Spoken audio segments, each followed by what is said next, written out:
सभी हाथ जोड़ लें एवं आंखें बंद। ओम नमः सिद्धिभ्यः। ओम नमः सिद्धिभ्यः। ओम नमः सिद्धिभ्यः। नमो हरिहन्ताणं नमो सिद्धाणं नमो हरियाणं नमो वज्रायाणं नमो लोहि सर्वसाहुणम्। निजे आत्मा में रमण संयम रमण ही तप त्याग है। निज रमण आके निचन्न है। निज रमण परिग्रह त्याग है। निज रमणता ब्रह्मचर्य है। निज रमणता विशुद्धि में है।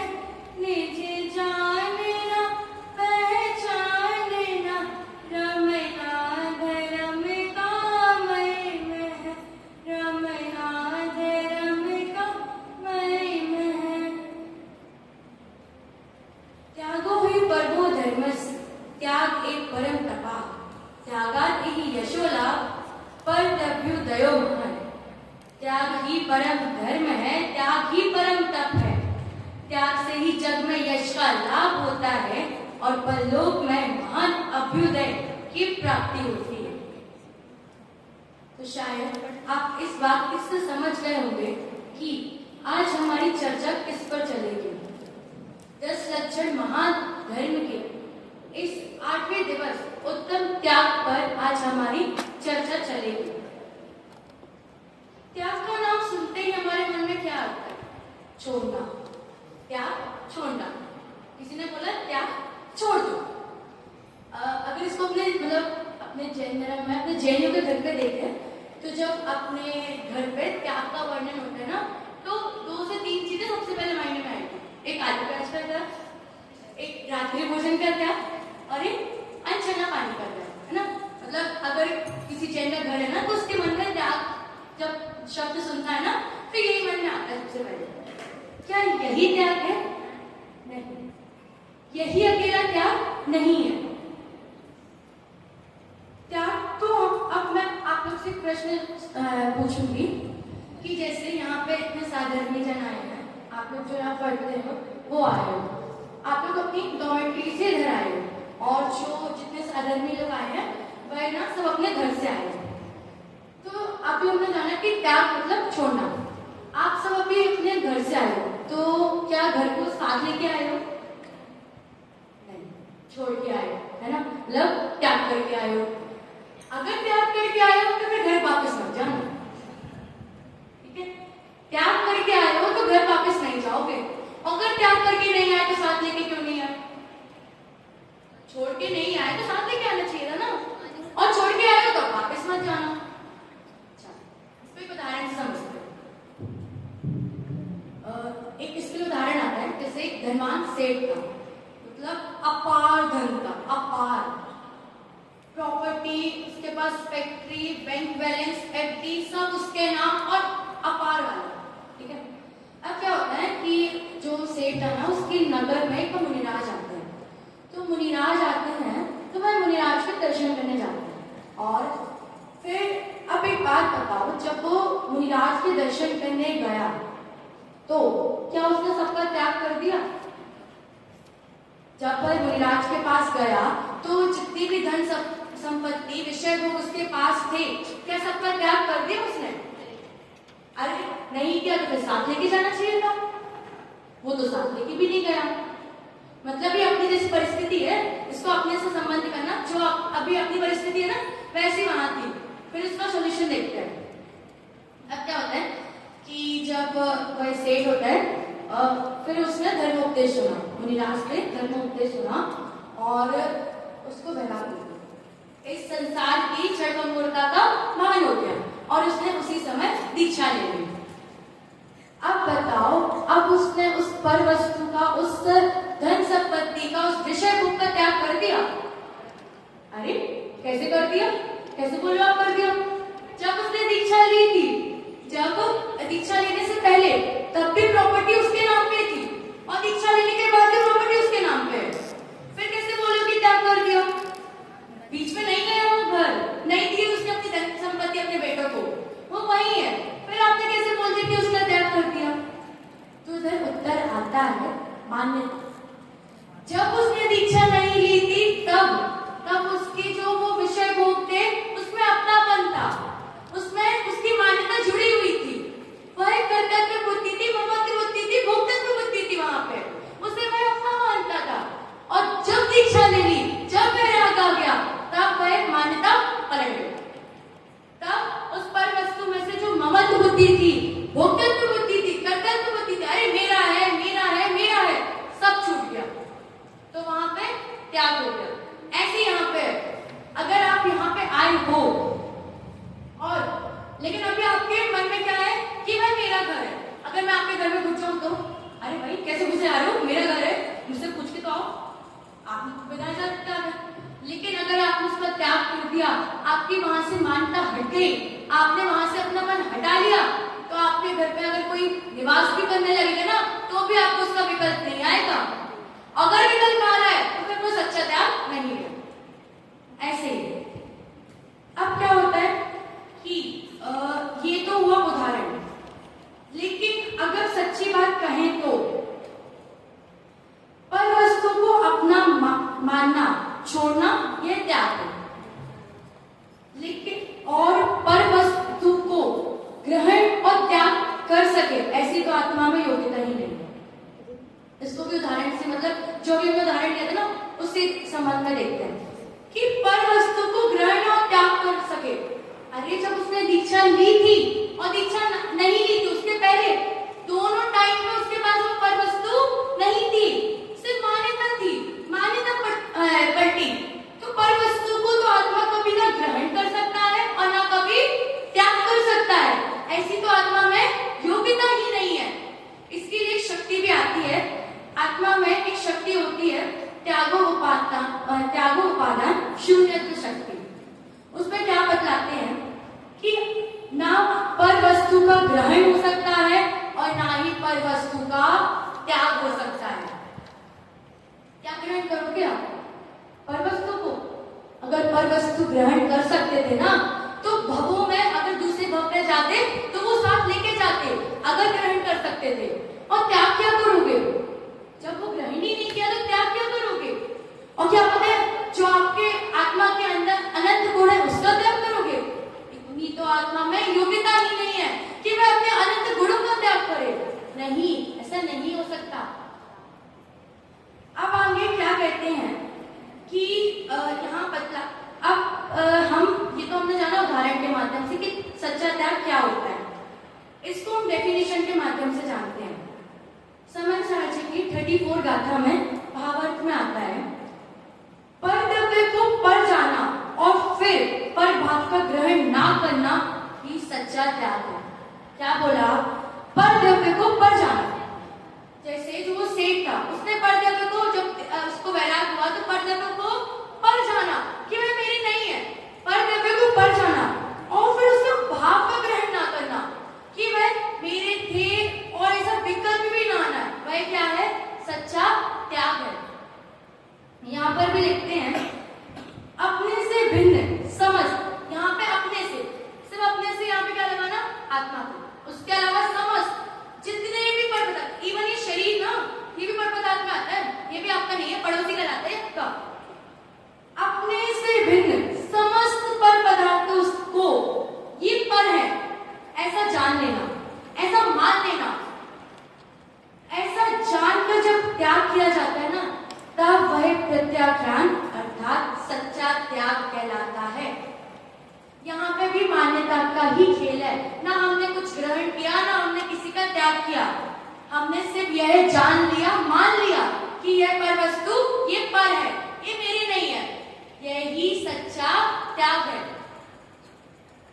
अब यहाँ पे क्या लिखते हैं समाज है उसमें क्या होता है कि जब भी उत्तम त्याग धर्म की चर्चा आती है ना, तो उसमें ना हमेशा दान को त्याग समझ लिया जाता है। यहाँ पे त्याग और दान दोनों को एक कर दिया जाता है, एक मान लिया जाता है ना।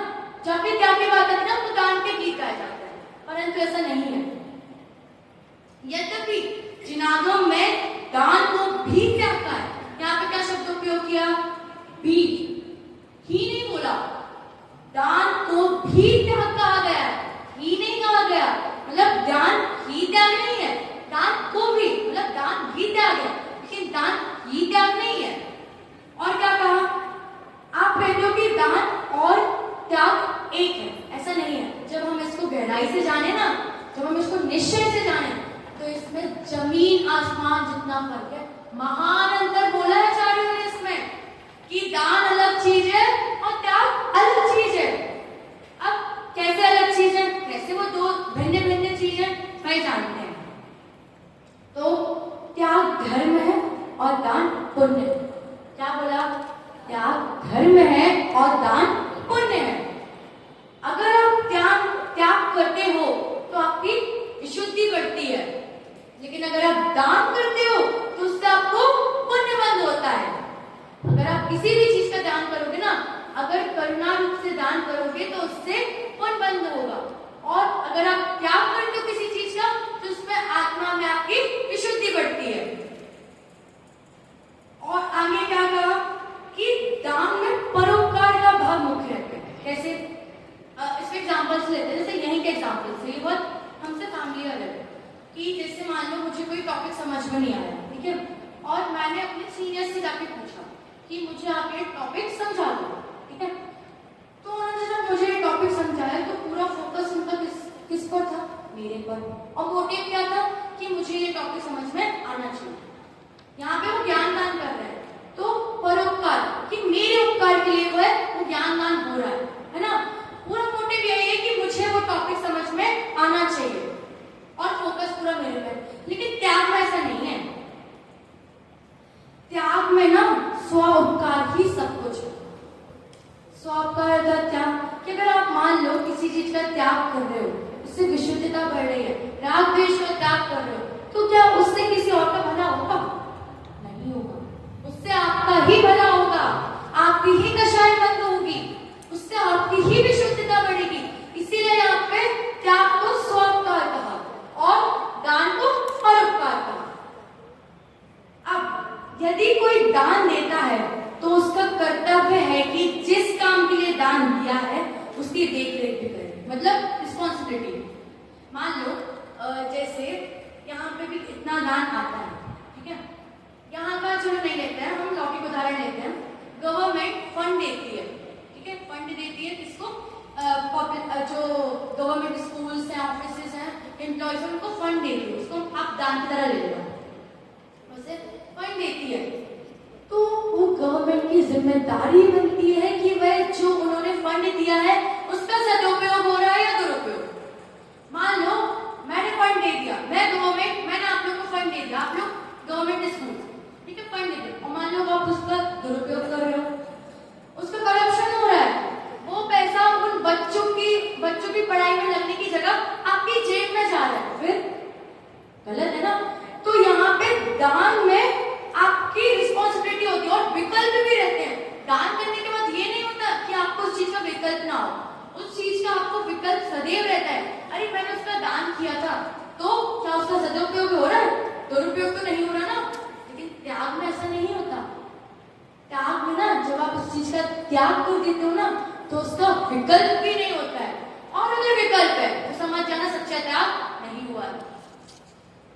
देखो जब ना चक्रवर्ती 6 खंडों का राज छोड़ के जाते हैं, 6 खंडों को छोड़ के जाते हैं, जब उन्हें वैराग्य होता है तो क्या, जब उसका त्याग करके जाते हैं तो क्या उसके बाद उन्हें विकल्प होता है?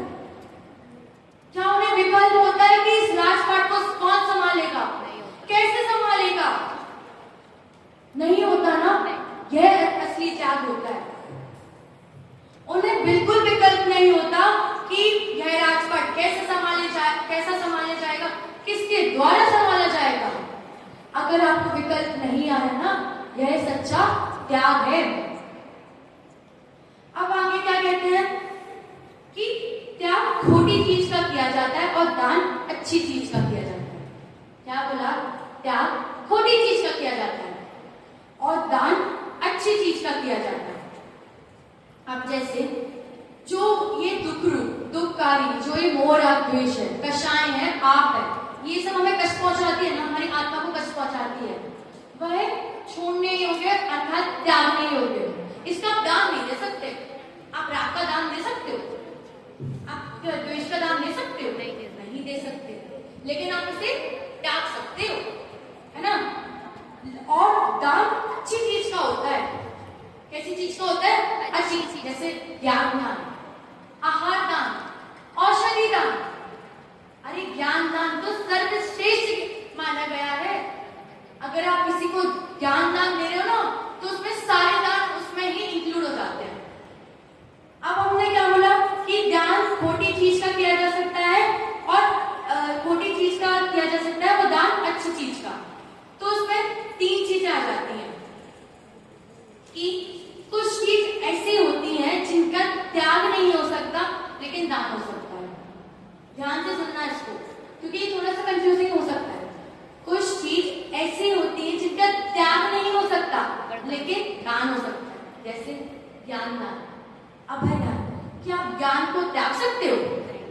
अभय को त्याग सकते हो? किसमें इतनी सामर्थ्य है, किसमें इतनी योग्यता है कि वो ज्ञान त्याग करे? कौन बैठा है यहाँ पे जो बोलते कि हाँ मैं ज्ञान को त्याग सकता हूँ? कोई नहीं। ज्ञान को नहीं त्याग सकते, लेकिन ज्ञान का दान हो सकता है। अब दूसरा पॉइंट कि कुछ चीज ऐसी होती है जिनका दान नहीं हो सकता लेकिन त्याग हो सकता है। पॉइंट को अच्छे समझना कि दान नहीं हो सकता लेकिन त्याग हो सकता है। जैसे कषाय, राग द्वेष आदि, इसका आप दान नहीं दे सकते लेकिन इसे आप त्याग सकते हो। क्योंकि हमारे में हो रही है, उसको आप त्याग सकते हो लेकिन इसका दान नहीं दे सकते। और फिर थर्ड पॉइंट आता है कि कुछ चीज ऐसी होती है जिनका त्याग भी हो सकता है और दान भी हो सकता है।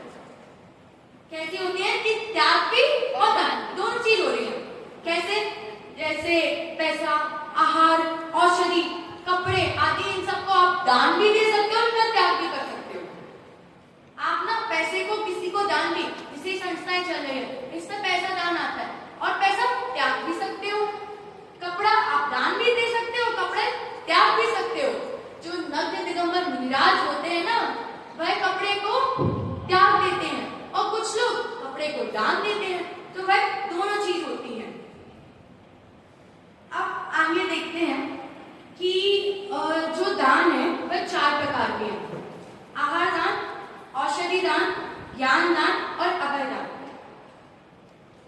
हमने जो पहला मुद्दा उठाया था ना कि जो आधुनिक समाज में लोग इसे एक सा मानते, चलो मान लिया कि दान और त्याग एक बराबर है, ठीक है, पर्यायवाची मान लो इनको। अभी के लिए इमेजिन कर रहे दोनों पर्यायवाची। अब एक बात बताओ कि यहाँ पे लिखा ज्ञान दान, अब जब पर्यायवाची माना है तो दान की जगह त्याग का भी उपयोग कर सकते हो। तो ज्ञान त्याग हो सकता है, पॉसिबल है? अरे हाँ जी या ना जी? पॉसिबल नहीं है। आप ज्ञान त्याग नहीं कर सकते। तो ये जो लोग मानते हैं ना कि यह ज्ञान, ये जो दान और त्याग एक है, वह गलत है। वह कभी एक नहीं हो सकते। अब आगे क्या बोलते हैं कि दान में कम से कम 2 पार्टी चाहिए और दोनों को जोड़ने वाला माल चाहिए। इसको हम बहुत सिंपल भाषा में समझते हैं कि दान के लिए ना 3 चीज होना बहुत अति आवश्यक। मतलब कि किसी जो दान दे रहा है उसका होना आवश्यक है, जो दान ले रहा है उसका होना आवश्यक है, और जिस चीज का दान दिया जा रहा है उसका होना भी अति आवश्यक है। आप कहो कि इसमें से एक फैक्टर कम हो जाए, दान ही नहीं होगा। चलो करके देखते हैं। जो दान दे रहा है उसको कम कर दो। अरे भाई दान ही नहीं होगा, दान का प्रकरण खत्म। चलो इसका तो हो गया। दान ले रहा है अगर कोई नहीं है, किसको दोगे? किसको दान दे रहे हो? स्वयं को? अरे स्वयं को भी दान दे रहे हो ना, तो भी स्वयं को दान दे रहे हो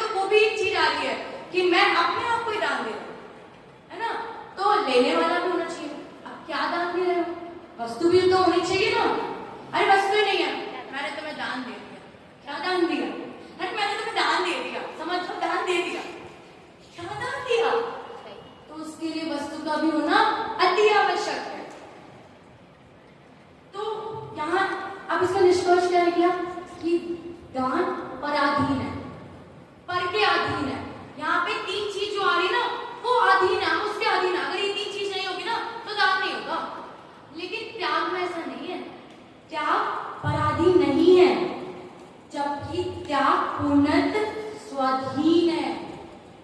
त्याग स्वयं से होता है, त्याग किसी के अधीन नहीं है। अब देखो, जैसे त्याग के लिए क्या मुझे किसी चीज की जरूरत चाहिए? नहीं, जरूरत चाहिए भाई। अरे जब तक प्रवचन नहीं होंगे, जब तक कोई वक्ता मुझे सुनाएगा नहीं कि इस चीज का त्याग करो, त्याग कैसे होगा? त्याग कैसे होगा? जब तक कोई मुझे पढ़ाएगा नहीं कि त्याग ऐसे होता है, तो त्याग कैसे होगा? नहीं, त्याग पूर्ण स्वाधीन है। त्याग आप स्वयं से करते हैं।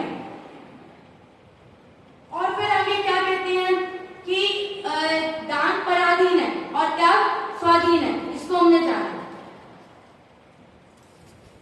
पर त्याग के लिए कुछ नहीं चाहिए, जो अपने पास है त्याग उसका भी किया जाए। अब इसको हम पॉइंट समझते हैं कि ना, त्याग दान देने के लिए किसी वस्तु का होना आवश्यक है, लेकिन त्याग के लिए ऐसा नहीं, आपको किसी वस्तु की जरूरत नहीं। एग्जाम्पल से समझते हैं कि जिसे दान देना है तो हमें कोई वस्तु चाहिए, दान देने के लिए हमें वो वस्तु चाहिए। ये त्याग में ऐसा नहीं है। अब आपने बोला ऐसा कैसे नहीं है? जैसे जिन्होंने ब्रह्मचर्य का व्रत लिया, क्या उसके लिए उन्होंने शादी की? उस त्याग के लिए उन्होंने शादी की? नहीं। मतलब कि त्याग उसका भी किया जा सकता है जो हमारे पास नहीं है। अब जैसे इसको बहुत सिंपल भाषा में समझते हैं। जैसे हमारे जैन घर में क्या होता है कि बचपन से हम आलू प्याज नहीं खाते, रात्रि भोजन नहीं करते और अंशनामान नहीं करते। तो क्या आलू प्याज के त्याग के लिए घर में आलू प्याज लाना आवश्यक था? फिर से सुनना ध्यान से। आलू प्याज के त्याग के लिए घर में आलू प्याज लाना आवश्यक था? नहीं था। वो तो आपने ऐसे ही त्याग किया, त्यागा ना। शादी मतलब ब्रह्मचर्य लेने के लिए क्या शादी करके फिर ब्रह्मचर्य लेना आवश्यक था? नहीं था। वो तो आपने त्याग कर दिया। तो इसका मतलब यह है कि त्याग उसका भी हो सकता है जो आपके पास नहीं है। अब आगे क्या कहते हैं कि ये तो हमने जाना कि त्याग और दान इसमें क्या संबंध था, मतलब इसमें क्या भिन्नता थी। क्योंकि जो हमने आधुनिक समाज में ये देखा था ना कि त्याग और दान को एक माना गया है, उसमें हमने भिन्नता जानी। अब आगे क्या कहते हैं कि इसको हम अब पूजन की पंक्तियों के माध्यम से समझते हैं।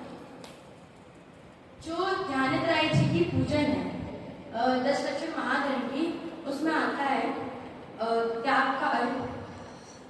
दान चार प्रकार, चार संग को दीजिए, धन बिजली उनिहार, नर भपला हो लीजिए। उत्तम त्याग कहो जग सारा, औषध शास्त्र अभय आहारा। निश्चय राग द्वेष निर्वार, ज्ञाता दोनों दान समार। दोनों समारे डूब जल सम, तरबे घर में परिणय। निज हाथ दीजे साथ लीजे, आए खोया रह गया। धनी साधु शास्त्र अवैध भैया, त्यागे राग विरोध को मिलना निशाप। साधु दोनों लहे नाही बोध को। क्या कहते हैं? दान चार प्रकार, अभी हमने जाने थे कि दान चार प्रकार के होते हैं। औषधि दान, ज्ञान दान, अभय दान और आहार दान।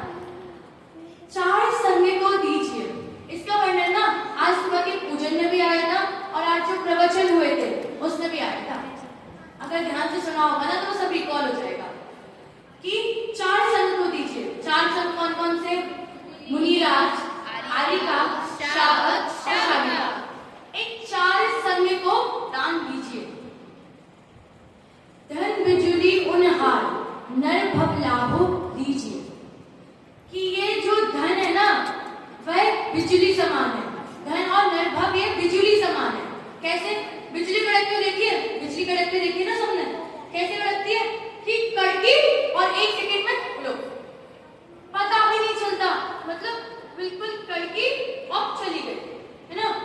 ऐसे जो ये नरभाव है ना, क्षणभंगुर है।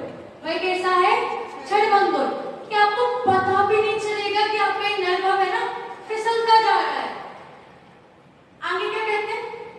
उत्तम त्याग कहो जग सारा, औषध शास्त्र अभय आहार, निश्चय राग द्वेष निर्भर, गाता ज्ञाता दोनों दान सभार।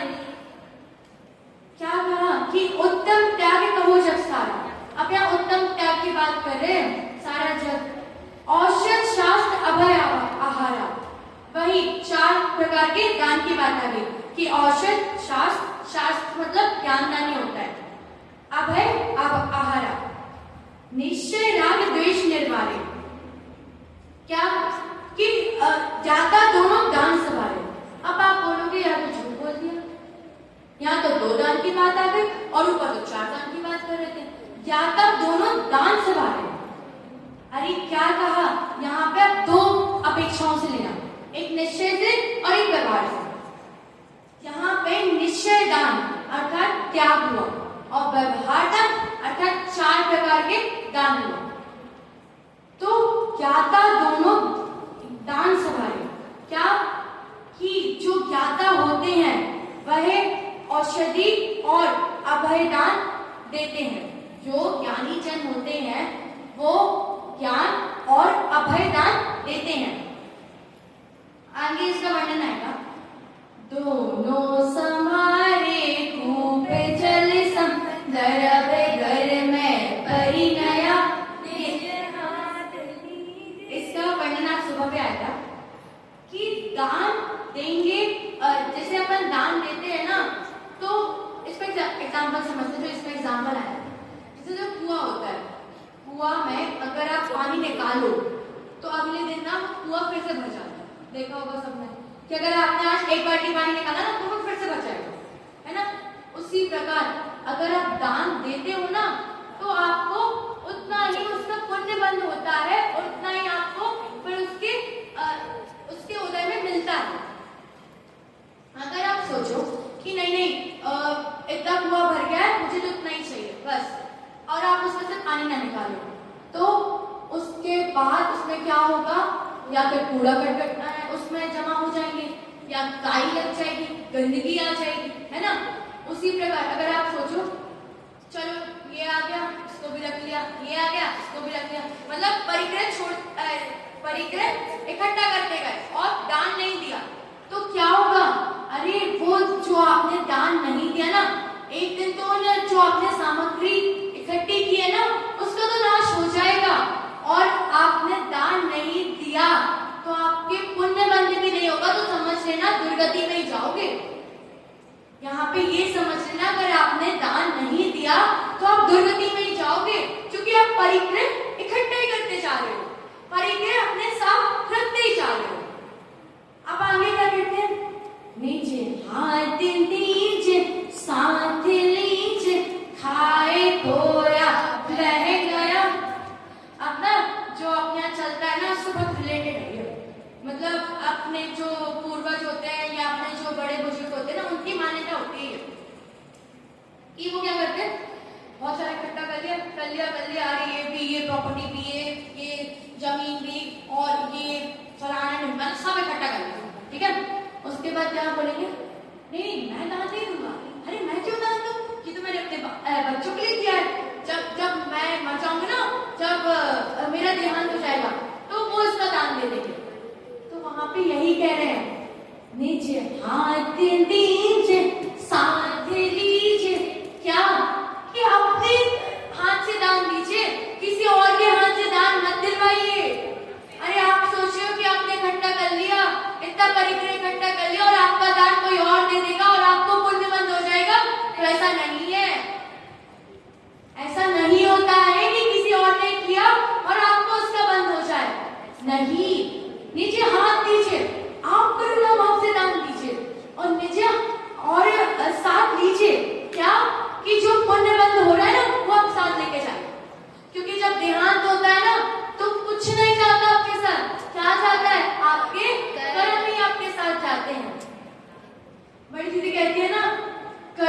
किसी के बाप के नहीं होते, आपके होते हैं।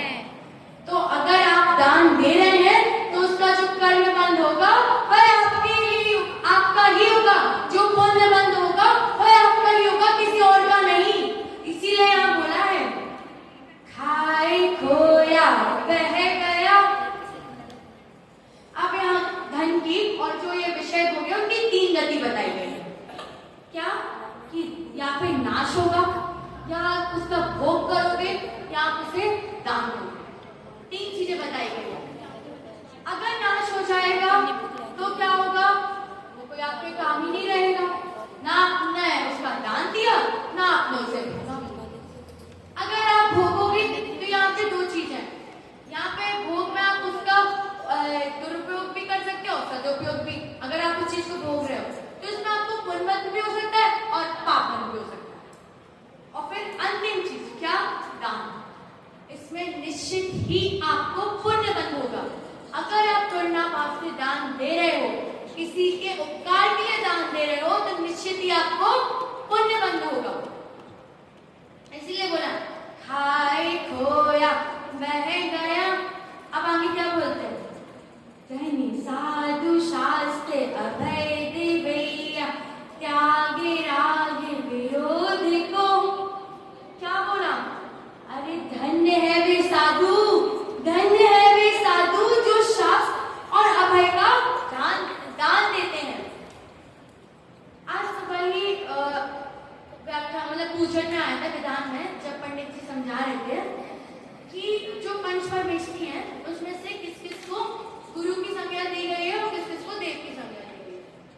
तो हमारे हिसाब से तो हम अरे भगवान को भी देव की संज्ञा देते थे, लेकिन आज उसका उन्होंने बताया कि नहीं, उन्हें भी हम गुरु की संज्ञा देते हैं। अब क्यों, क्योंकि वह उपदेश देते हैं, अर्थात ज्ञान दान देते हैं। इसीलिए हमने उनको भी गुरु की संज्ञा में लिया। जो आचार्य उपाध्याय साधु थे वो तो गुरु थे, लेकिन हमने अरिहंत को भी गुरु की संज्ञा में लिया। क्यों, क्योंकि वह उपदेश देते हैं। साधु को ही सिर्फ देव की संज्ञा में लिया। इसीलिए धन्य है वे साधु, धन्य है वे गुरु जो शास्त्र दान देते हैं, मतलब ज्ञान दान देते हैं और अभय दान देते हैं। तो वहां यहाँ पे उनकी महिमा बताई गई है। त्यागे राग विरोध को, मतलब क्या कि इसके लिए उनके अंदर में राग और द्वेष का त्याग होता है, अर्थात वितरागता पूर्वक वो ध्यान देते हैं। अब थोड़ा इसको डीप में समझते हैं तो यहाँ पे भी ना निश्चय व्यवहार आ जाएगा कि जब वह ज्ञान और अभय का दान ले रहे हैं ना, तो वह व्यवहार में चला जाएगा, क्योंकि हमने 4 प्रकार के दान व्यवहार में जाने हैं। और निश्चय में कैसा कि आपने बोला राग और त्याग का, राग और द्वेष का त्याग, तो इसमें दान क्या होगा, अरे जो जब वो राग और द्वेष का त्याग कर रहे हैं ना, जब जो वितरागता उत्पन्न हो रही है, जब तो वह अपनी आत्मा को वितरागता का दान दे रहे हैं, वह किस में चला जाएगा, निश्चय में चला जाएगा। तो यहाँ पे इतना डीप मीनिंग लिया है, मतलब तो इसको हमें इतना ही ऐसे समझो कि इसीलिए हमें यहाँ पे अगर हम व्यवहार दान कर रहे हैं ना, तो उसके कारण हमारा निश्चय दान भी हो रहा है। फिर आगे क्या कहते हैं, बिन दान शव साधु दोनों लहे नाही बोध को। कितनी अच्छी बात कही है आपने, बिन दान शावक साधु दोनों की बात बोली है, एक की यहाँ पे बात नहीं की है। शावक और साधु, हम जैसे शावक और साधु दोनों की बात की गई है कि अगर उनका जीवन दान के बिना होता है ना, तो जो उन्होंने पदवी प्राप्त की है वह उस पदवी के योग्य नहीं है, क्योंकि बिन दान शावक साधु दोनों लहे नाही। वो देखो कि जो यह ज्ञान है जो वो प्राप्त करे, जो उनकी पदवी है, वह उस लायक, उस योग्य नहीं है अगर उनके जीवन में दान नहीं है। तो अभी हमने इस पूजन की पंक्ति के माध्यम से यह जाना। अब आगे क्या आता है कि अब थोड़ा सा ना जो यहाँ पे इंग्लिश मीडियम वाले बच्चे बैठे हैं उनके लैंग्वेज में बात करते हैं थोड़ी सी ना, फिर इसका हिंदी भी लेंगे कि त्याग को क्या कहा गया। त्याग धर्म means giving up negative emotions for self-purification and donating wealth to help others. It involves letting go of material pleasures and attachments.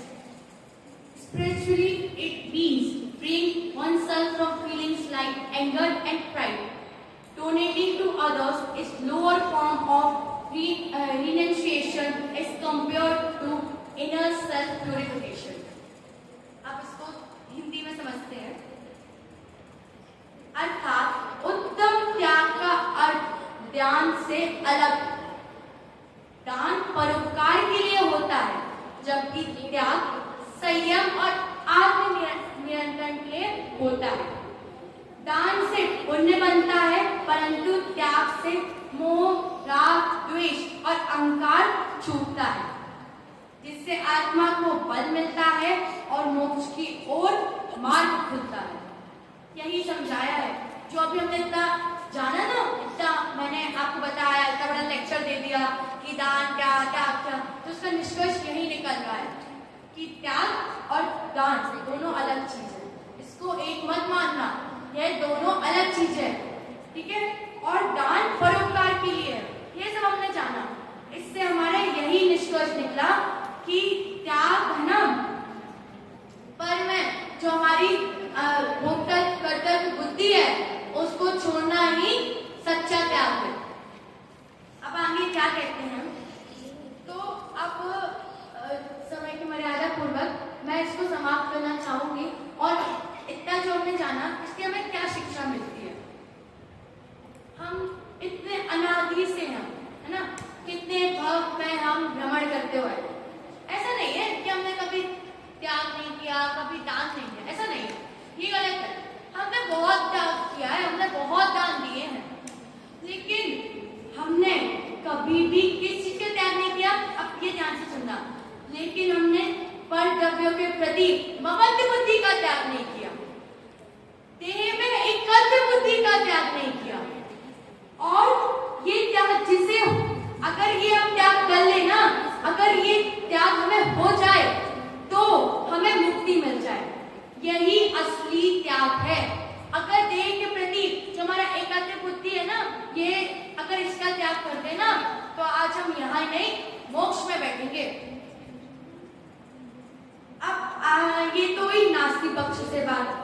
अब अस्थि पक्ष मतलब अस्थि से बात करते हैं कि चलो आपने बता दिया इसका त्याग करना है, इसका त्याग करना है, इसका त्याग ममत्व बुद्धि छोड़ दो, ये छोड़ दो, ये छोड़ दो। ये तो हमने पूरी नियमावली बता दी, भाई ये छोड़ दो, कर दो, ये कर दो, ये कर दो। करना क्या है, आपने ये तो बता दिया क्या नहीं करना, अब करना क्या है। अगर आप ये बता रहे हो कि क्या नहीं करना, जैसे हॉस्टल में भी होता है ना कि आपको आलू प्याज नहीं खाने, आपको रात्रि भोजन नहीं करना, लेकिन फिर करना क्या है, ये भी तो बताइए ना। तो अपने आत्मा में स्थिर होना ही यही सच्चा त्याग है। अगर आप अपनी आत्मा में स्थिर होते हो और पर के प्रति ये जो बुद्धि है वह छूट जाती है, आप अपने में स्थिर होते हो, यही सच्चा त्याग है और यही हमें करना है। तो यही इस पूरे प्रवचन का निष्कर्ष निकलता है कि हमें अटेंड करना क्या है, हमें वितराग भाव जगाना है। जो हमने अभी 10 लक्षण पूरे, आज 8वां दिवस है, 8वां मतलब कि 2 दिन बाद तक 10 लक्षण समाप्त होने वाले हैं। फिर वही हम अपनी दैनिक क्रियाओं में आ जाएंगे, फिर हम वही जैसा भी हम संयम पाल लेते, अरे वो तो सिर्फ 10 लक्षण के लिए, उसके बाद तो वही व्यापार धंधा, वही हमारा कारोबार चल रहा है। नहीं, ये 10 लक्षण इसीलिए, ये 10 लक्षण हमें यही संकेत करते हैं कि आपको अपनी आत्मा में, आपको नहीं मुझे भी अपनी आत्मा में स्थिर होना है। ये हम सबकी बात है, तो यही शिक्षा मिलती है। और अंत में मैं एक भजन की पंक्ति के माध्यम से अपने व्याख्यान को यही समाप्त करना चाहूंगी। भोगों को अब तो त्यागो, त्यागो